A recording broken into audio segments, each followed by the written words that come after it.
Radio Claret América presenta Sediento de ti, la palabra, fuente de vida, con el sacerdote misionero claretiano Tony Díaz. Reflexiones diarias del Evangelio. Aquí iniciamos.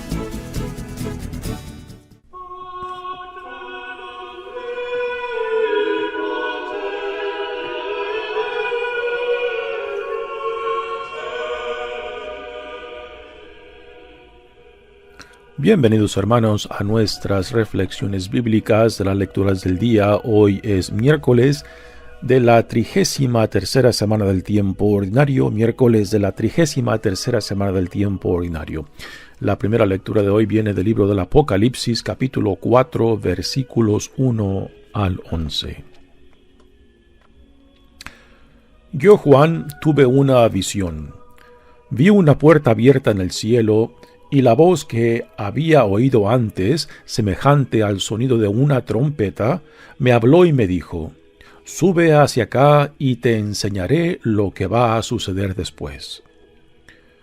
Entonces fui arrebatado en espíritu y vi un trono puesto en el cielo, y alguien estaba sentado en el trono.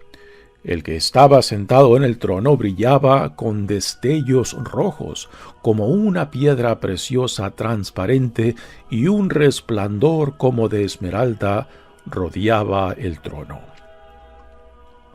Alrededor de este trono vi otros 24 tronos, y en los tronos estaban sentados 24 ancianos vestidos con túnicas blancas y con coronas de oro sobre sus cabezas. Del trono salían relámpagos y truenos poderosos. 7 lámparas de fuego, que son los 7 espíritus de Dios, ardían frente al trono, y delante de él había una especie de mar transparente como de cristal. En el centro, alrededor del trono, había 4 seres vivientes, llenos de ojos por delante y por detrás. El primer ser viviente se parecía a un león, el segundo a un toro, el tercero tenía cara de hombre, y el cuarto parecía un águila en vuelo. Los 4 seres vivientes tenían 6 alas cada uno, y estaban llenos de ojos por donde quiera, y no se cansaban de repetir día y noche: «Santo, Santo, Santo es el Señor Dios Todopoderoso, el que era, el que es y el que ha de venir». Cada vez que los seres vivientes alababan, bendecían y glorificaban al que está sentado en el trono, el que vive por los siglos de los siglos, los 24 ancianos se postraban delante del que está sentado en el trono, adoraban al que vive por los siglos de los siglos, y depositaban sus coronas ante el trono diciendo: «Señor y Dios nuestro, tú mereces recibir la gloria, el honor y el poder, porque tú has creado todas las cosas. Tú has querido que ellas existieran y fueron creadas». Palabra de Dios.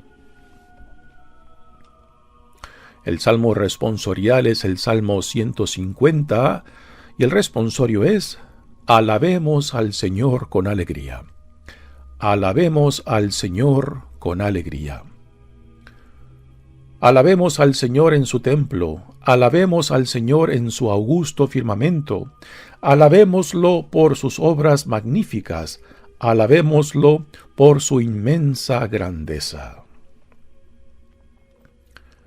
Alabémoslo tocando trompetas, alabémoslo con arpas y cítaras, alabémoslo con tambores y danzas, alabémoslo con cuerdos y flautas. Alabémoslo con platillos sonoros, alabémoslo con platillos vibrantes. Que todo ser viviente alabe al Señor. Alabemos al Señor con alegría. El Evangelio de hoy viene de Lucas capítulo 19, versículos 11 al 28. En aquel tiempo, como ya se acercaba Jesús a Jerusalén, y la gente pensaba que el reino de Dios iba a manifestarse de un momento a otro, él les dijo esta parábola.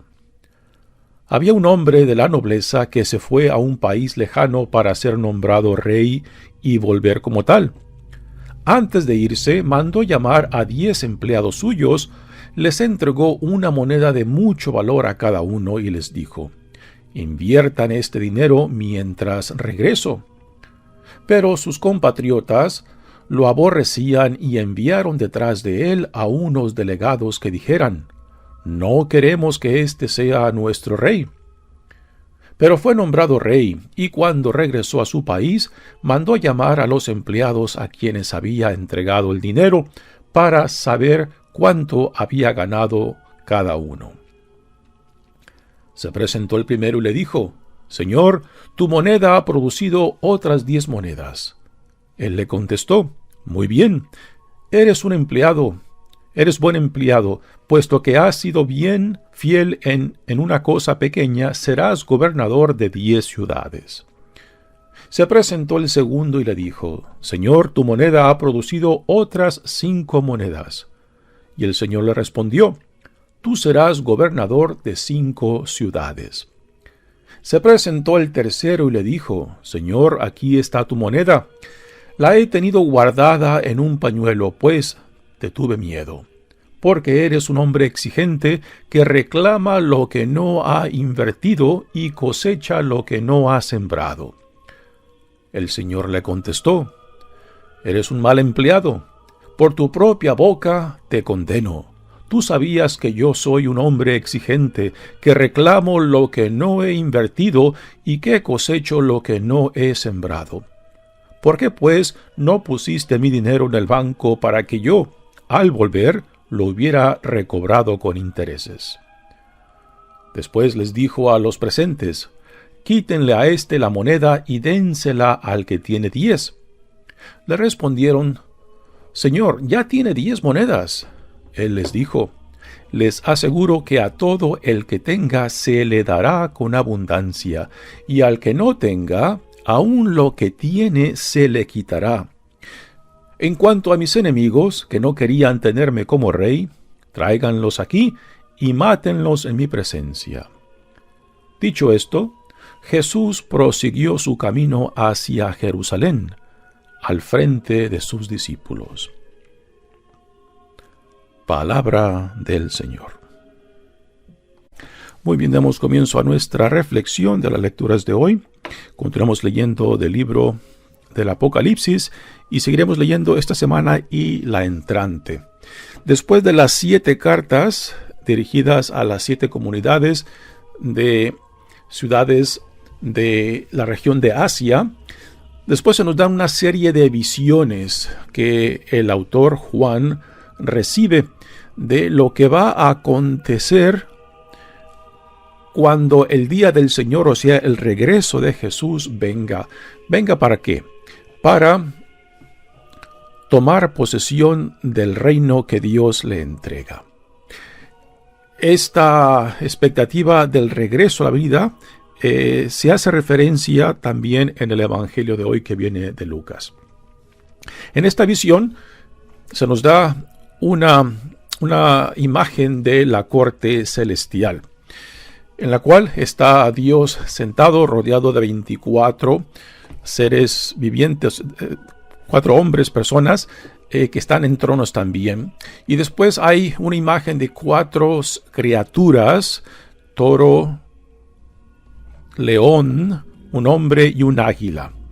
Y después se describe lo que estará sucediendo dentro de esta imagen, de esta visión de la corte celestial.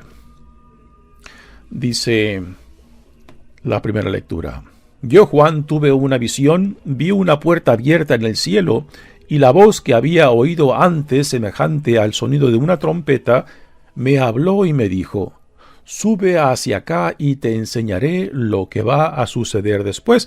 Así que este es el principio, es la primera de muchas otras visiones que nos narrará el autor acerca de acontecimientos que se llevarán a cabo antes del regreso. Recordamos que después de la resurrección y la ascensión de Jesucristo, Él cuando asciende dice que regresará, y esta es la segunda venida o el regreso que estamos aún por espera para que Jesús tome posesión de su reino, el reino de Dios Padre, en el cual se hará referencia también en el Evangelio de hoy. Entonces, fui arrebatado, dice la lectura, en espíritu, y vi un trono puesto en el cielo. Esta es la visión de la corte celestial. Y alguien estaba sentado en el trono. Este alguien es la imagen de Dios. El que estaba sentado en el trono brillaba con destellos rojos, con una piedra como una piedra preciosa, transparente, y un resplandor como de esmeralda rodeaba el trono. Aquí la imagen utiliza a tres diferentes joyas preciosas para describir lo que en la visión ve en torno al que está sentado en el trono central o principal. Y las tres joyas preciosas vienen siendo el rubí, el diamante y la esmeralda. Pero la imagen que predomina en torno a esto es la luz. Y la luz es una imagen que también la vemos constantemente en el Antiguo Testamento de la presencia divina. Continúa la lectura diciendo: alrededor de este trono vi otros 24 tronos, y en los tronos estaban sentados 24 ancianos. ¿Quiénes son estos 24? Algunos comentaristas dicen que quizás probablemente hace referencia a las 12 tribus, a los 12 patriarcas de Israel, que encabezan las 12 tribus de Israel, y después otros 12 vienen siendo los 12 apóstoles que Jesús había escogido, excepto a Judas, que después fue reemplazado por Matías. Y estos 24 pues representan a los jueces que serán parte del juicio final cuando el día del Señor, cuando el Señor regrese. Y por el Señor me refiero a Jesucristo. Del trono salían relámpagos, nuevamente la imagen de luz, y truenos poderosos. 7 lámparas de fuego, que son los 7 Espíritus de Dios, ardían frente al trono, y delante de él había una especie de mar transparente como de cristal. Aquí muchos de estos símbolos que está utilizando en la visión salen de lo que se encontraba dentro del templo de Israel. Los 4 seres... En el centro, alrededor del trono, había 4 seres vivientes, llenos de ojos por delante y por detrás. ¿Quiénes son estos 4 seres vivientes? Esta es una imagen que el autor toma del libro del Ezequiel, que también contiene muchas imágenes apocalípticas.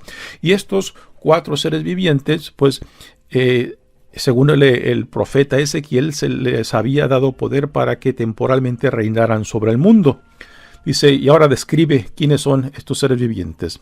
El primer ser viviente se parecía a un león, el segundo a un toro, el tercero tenía cara de hombre y el cuarto parecía un águila en vuelo.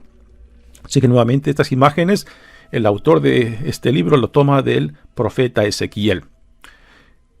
Después, en el siglo II más o menos,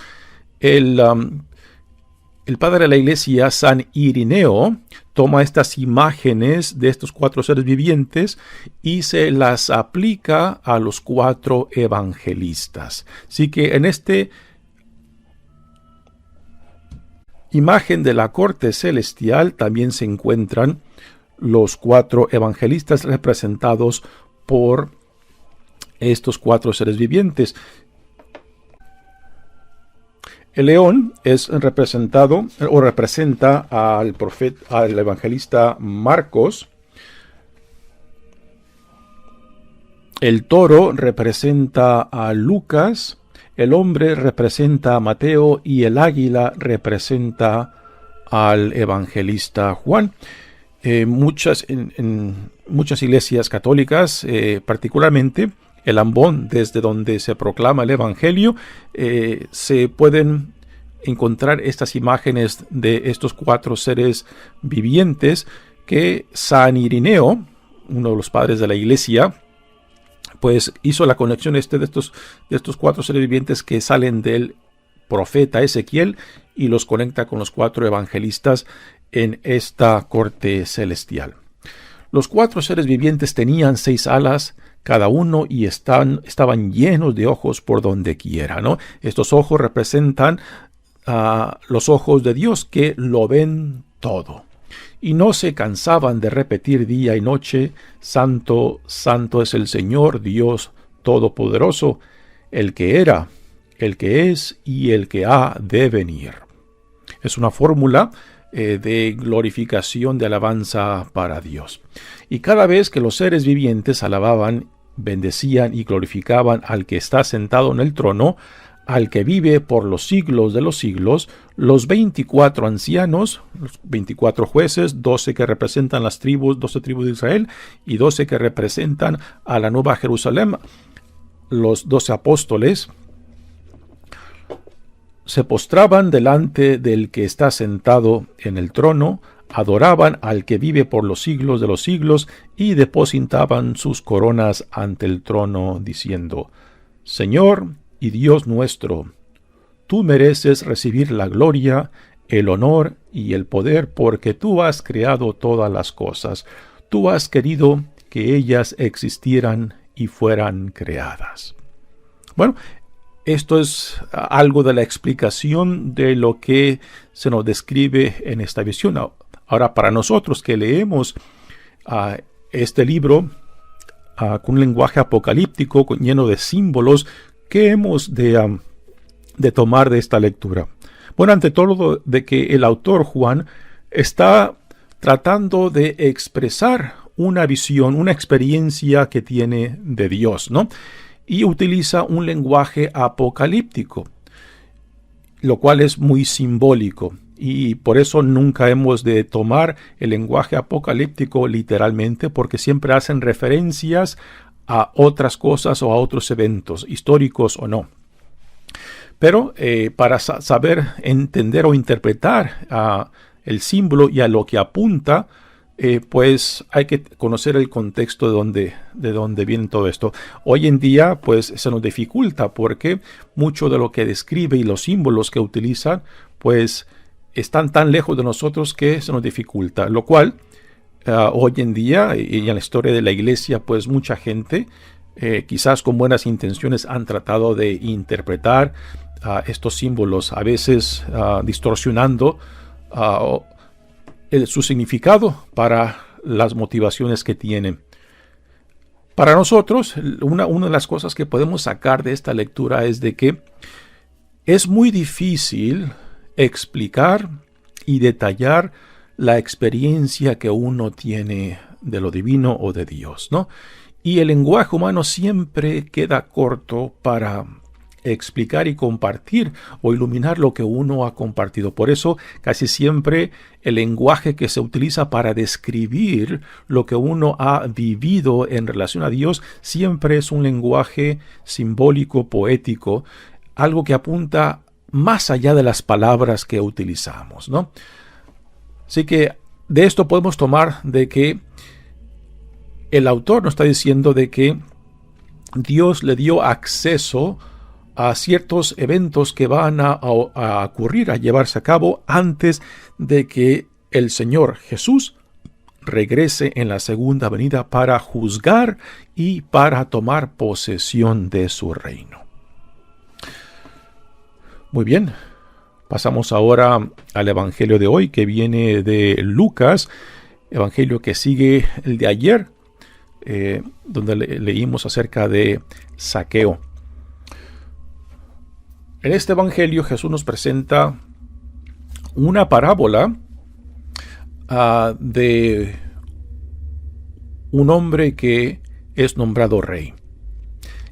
Nos dicen los comentaristas que Jesús aquí está utilizando un evento histórico que ocurrió más o menos en el año 4 antes del nacimiento de Jesucristo, en el cual Arquelao, que fue hijo de Herodes el Grande. Herodes el Grande fue el rey que reinaba cuando Jesús nace y que, según el Evangelio de Mateo, trató de matar al niño Jesús. Y por eso José toma a María y al niño y huyen a Egipto, de donde después regresan y se instalan en Nazaret. Así que esta parábola, Jesús está utilizando un evento histórico. Nos dicen los comentaristas que Arquelao, más o menos en el año 4 antes de Cristo, tuvo que ir a Roma para ser nombrado rey. ¿Por qué tuvo que ir a Roma? Porque Israel tenía que pagar tributo al Imperio Romano, y los reyes bajo el Imperio Romano tenían que ser nombrados por Roma, o sea, ser aceptados. Así que Arquelao, hijo de Herodes el Grande, va a Roma para ser nombrado rey, y después que regresa, pues sucedió a su padre Herodes el Grande.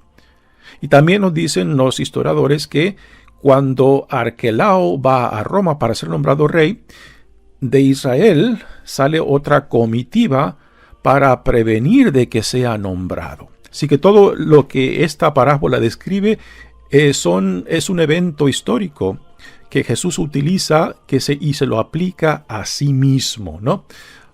Ya desempacaremos un poco la parábola para ver cómo Jesús utiliza este evento histórico de Arquelao, hijo de Herodes el Grande, y cómo se lo aplica a él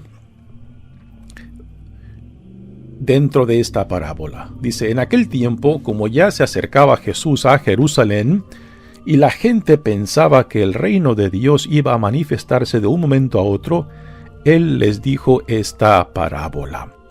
Las expectativas de sus discípulos y de la gente son muy diferentes a cómo Jesús se entiende a sí mismo, ¿no? Jesús sabe de que al llegar a Jerusalén, donde llegará a su fin su misión, él será arrestado, de que sufrirá, de que morirá y que resucitará. Así que Jesús tiene una idea clara de lo que él va a esperar cuando entre triunfalmente a Jerusalén. Y las expectativas de Jesús son muy diferentes a las expectativas de la gente, que pensaban que se manifestaría el reino de Dios y que en esta manifestación del reino de Dios el Imperio Romano sería expulsado, de que regresaría otra vez la monarquía de Israel, con la imagen de David como el rey por excelencia, de que la religión sería purificada, ¿no? Y todas estas expectativas, pues, no coinciden como Jesús entiende a sí mismo, particularmente con la idea de que Jesús va a sufrir, de que va a ser arrestado, de que va a ser condenado, de que será crucificado y que morirá. O sea, esto es un balde de agua fría, y aún sus mismos discípulos les cuesta entender y aceptar lo que Jesús mismo ya les viene preparando, ¿no? De cómo Jesús se entiende a sí mismo y cómo ellos lo entienden y esperan el reino de Dios que se realice, lo cual son cosas muy diferentes. Ahora Jesús les dice esta parábola. Dice: había un hombre de la nobleza que se fue a un país lejano para ser nombrado rey y volver como tal. Sí, nuevamente aquí Jesús está utilizando un evento histórico de el hijo de Herodes el Grande, Arquelao, que va a Roma para ser nombrado rey. Antes de irse, mandó llamar a 10 empleados suyos y les entregó una moneda de mucho valor a cada uno y les dijo. Nos dicen los comentaristas que esta moneda tiene el valor equivalente más o menos a 3 meses de sueldo, lo cual es un poco diferente esta parábola a como la encontramos en el Evangelio de Mateo, donde Mateo solamente nos presenta a 3 siervos que reciben diferentes cantidades que el amo les entrega en confianza para que inviertan. Aquí Lucas tiene a 10 y solamente nos habla de 3 de ellos. Antes de irse mandó llamar a 10 empleados suyos, les entregó una moneda de mucho valor y a cada uno y les dijo: inviertan este dinero mientras regreso. Aquí un detalle muy interesante. El amo le dice que invierta, ¿no? Y a veces, cuando aplicamos esta parábola en torno a los dones que Dios nos ha dado para que los invertamos, o sea, para que los pongamos en práctica, ¿no? Tenemos la idea de que cada vez que uno invierte, de que tendrá un regreso, una ganancia segura. Y la vida nos enseña de que no siempre lo que uno invierte, aunque con buenas intenciones, no siempre tienes ganancias, no siempre recuperas y muchas veces pierde uno, ¿no? Así que menciono este punto porque esta idea de que aún cumpliendo la voluntad de Dios, tener esta imagen de que siempre vamos a salir ganando, de que siempre vamos a tener éxito según las expectativas del mundo, no es siempre esta la realidad. Tenemos el caso de Jesús mismo, ¿no? Que invirtió su vida en la voluntad de Dios Padre y según las expectativas del mundo, según como el mundo lo entendió, pues Jesús fue un fracaso. Así que por éxito hay que distinguir cómo el mundo juzga y cómo Dios juzga. Definitivamente como Dios juzga, aun cuando uno se entrega y lo da todo y fracasa, ante el mundo uno puede ser un fracaso, ante Dios nunca. Porque aún lo que para el mundo sea fracaso, para Dios puede ser una gran victoria. O sea, de que Dios escribe recto aún con líneas torcidas. Y aquí hay que distinguir lo que el mundo juzga como fracaso y lo que Dios juzga como éxito. Lo que el mundo puede decir, esto es un fracaso, para Dios puede ser todo un éxito. Para lo que el mundo cree que es un éxito en los ojos de Dios, puede ser un fracaso total. Así que aquí hay dos formas de ver muy diferentes, como el mundo juzga y como Dios juzga. Continúa la parábola diciendo: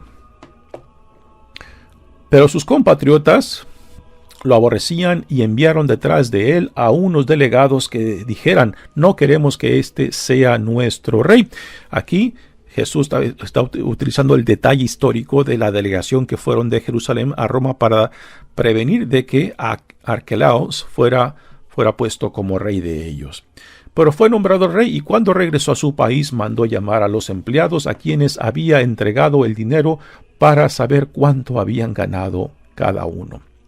Se le presentó el primero y le dijo: Señor, tu moneda ha producido otras 10 monedas. Él le contestó: muy bien, eres un buen empleado. ¿Quiénes son estos empleados? Los empleados son los discípulos, son los apóstoles que Jesús ha traído a él, que ha escogido, que ha nombrado, para que mientras él se marcha, y esta marcharse de Jesús hace referencia a su muerte y resurrección y ascensión. Esta es la ida que Jesús, utilizando el evento histórico de Arquelao, lo aplica a sí mismo. Así que la ascensión a Dios Padre es la salida de Jesús, ya gloriosa, que después dice que regresará para juzgar y para tomar posesión del reino de Dios. Y mientras tanto, entre la ascensión y la segunda venida es el tiempo de la iglesia, el tiempo de los que Dios ha llamado para que pastoreen el rebaño de Dios.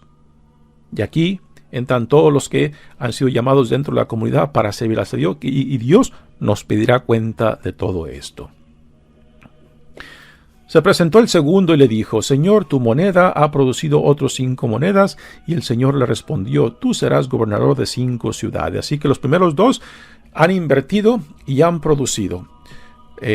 Después viene el tercero, que por miedo no invierte, y dice: se presentó el tercero y le dijo: Señor, aquí está tu moneda, la he tenido guardada en un pañuelo, pues tuve miedo porque eres un hombre exigente que reclama lo que no ha invertido y cosecha lo que no ha sembrado. El Señor le contestó: eres un mal empleado, por tu propia boca te condeno. Aquí el amo o el Señor no está de acuerdo con lo que dice el tercero, pero por sus propias palabras lo condenará. El tercero dice que tuvo miedo de él y por eso escondió lo que se le confió. Y así tenemos a unos que de los dones que Dios ha recibido, pues simplemente no hacen nada con ellos, ¿no? Y a esto aquí, pues entramos muchos, ¿no? De que reconociendo de que Dios, de que hemos recibido mucho de Dios y que no le hemos regresado nada a Él o le hemos regresado una miseria, ¿no? Y que Dios nos hará responsable no solamente de la vida que Él nos ha dado, sino también de los dones y cómo hemos puesto estos dones en práctica para el servicio de Dios, para el servicio del reino. Y es aquí donde entra la parábola de que Dios nos juzgará de todo cuanto Él nos ha dado. Y aquellos que por miedo a Dios simplemente no han actuado, pues también serán juzgados por no atreverse a vivir tanto la vida como los dones que Él les ha dado al servicio del reino. Después les dijo a los presentes: quítenle a éste la moneda y dénsela al que tiene 10. Le respondieron: Señor, ya tiene 10 monedas. Él les dijo: les aseguro que a todo el que tenga se le dará con abundancia, ¿no? Todos aquellos que vivan en confianza, en entrega, recibirán en abundancia. Y esta es la forma en que Dios ve, a diferencia como el mundo juzga. En cuanto a mis enemigos, aquí Jesús hace referencia a aquellos que lo rechazaron, aquellos que no lo recibieron. Y aquí también hace referencia a lo que sucedió en Jerusalén en el año 70, cuando Roma, el Imperio de Roma, saquea la ciudad de Jerusalén, destruye el templo, ¿no? Más o menos en el año 70, y un poco tiempo después es cuando este Evangelio de Lucas es escrito. Así que el evangelista Lucas aquí está utilizando en esta parábola lo que sucedió en Jerusalén, que fue destruida y el templo junto con la ciudad, y que por tanto eso es parte del juicio que Dios pasó sobre Jerusalén por no haber aceptado, por haber rechazado al que Dios había enviado. Y cierra esta parábola diciendo: dicho esto, Jesús prosiguió su camino hacia Jerusalén al frente de sus discípulos, y nos da esta imagen de determinación de Jesús caminando hacia Jerusalén, sabiendo lo que le espera al llegar a su cumplimiento la misión que Dios le había encomendado. Mi nombre es Padre Tony Díaz, misionero claretiano. Que Dios los bendiga. Radio Claret América presentó Sediento de ti, la palabra. Fuente de vida. Sus comentarios son importantes. Contáctenos en radioclaretamerica@gmail.com.